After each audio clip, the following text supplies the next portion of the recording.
All right, let's dive into a really big story that's shaking up the entire world of energy. We're talking about India's massive bet on Russian oil. You've got economic needs clashing with diplomatic pressure and some pretty wild outcomes. So let's break down how this all went down. Just look at this. I mean, this chart says it all, doesn't it?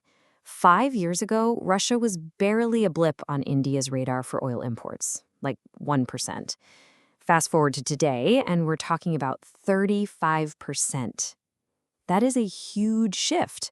So the big questions are, how on earth did this happen? And what does it really mean, not just for India, but for everybody? Okay, so here's our game plan for this explainer. First, we'll look at the big bet itself. Then, we'll follow the money. And there's a lot of it. After that, we'll get into the diplomatic drama. Then, a global twist you might not see coming. And finally, we'll see how India is trying to walk this incredibly tricky tightrope. All right, first up, India's big oil bet. So let's rewind a bit.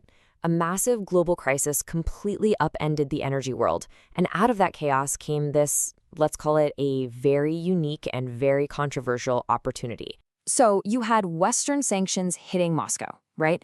Suddenly, Russian oil is on the market at a huge discount.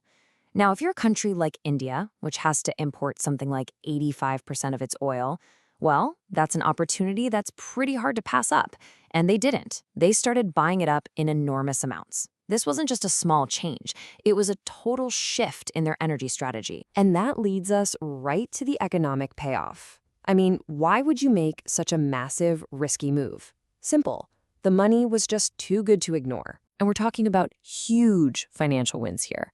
It meant billions saved for the country as a whole, plus incredible profits for Indian companies.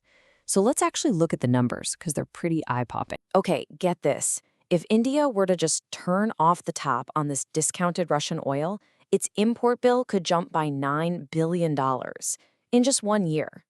When you see a number like that, you start to understand the pressure to keep that oil flowing. And it's not just a national level thing. The benefits trickle down to the private sector in a big way.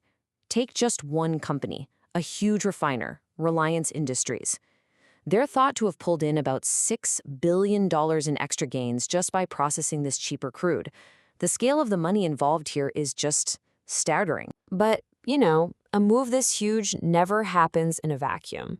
All that economic good news came with a hefty price tag on the diplomatic side. It created a massive headache for India on the world stage. And the pressure from the West just kept ratcheting up. At first, it was just, sharp words, criticism from the U.S. But then it became real action. We're talking about the U.S. doubling tariffs on some Indian exports.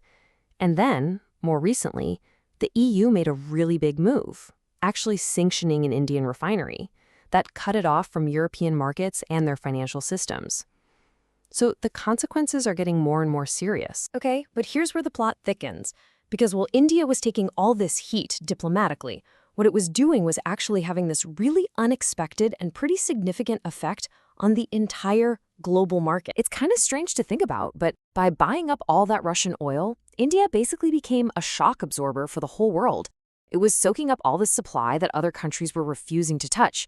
And what did that do? It helped keep global oil prices from just shooting through the roof, especially when OPEC Plus was cutting production. So weirdly enough, it helped stabilize energy prices and even inflation around the world. I mean, by 2025, India was taking in 80% of all of Russia's seaborne Urals crude. They became the buyer. So this all brings us back to the heart of the matter, right? This incredible tightrope walk India is doing. They're balancing their own crucial economic needs on one side and this massive international pressure on the other. So what's India's official take on all this? Well, its leaders are basically asking the world to understand their specific situation, their unique context, and their historical relationship with Russia.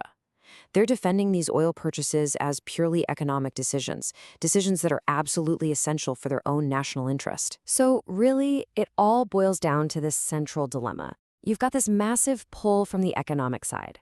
We're talking cheaper fuel, huge profits for refiners, and even helping keep global prices stable. But then you have this equally powerful push from the diplomatic side: US tariffs, EU sanctions, and shaky relationships with key allies. And all of that leaves us with one giant question. So far, India has managed to stay on this tightrope. It's getting the economic wins while weathering the diplomatic storms. But with the pressure constantly ramping up, you have to wonder, how long can this high-stakes balancing act actually last? And that, right there, is the multi-billion-dollar question at the very center of global politics and energy today.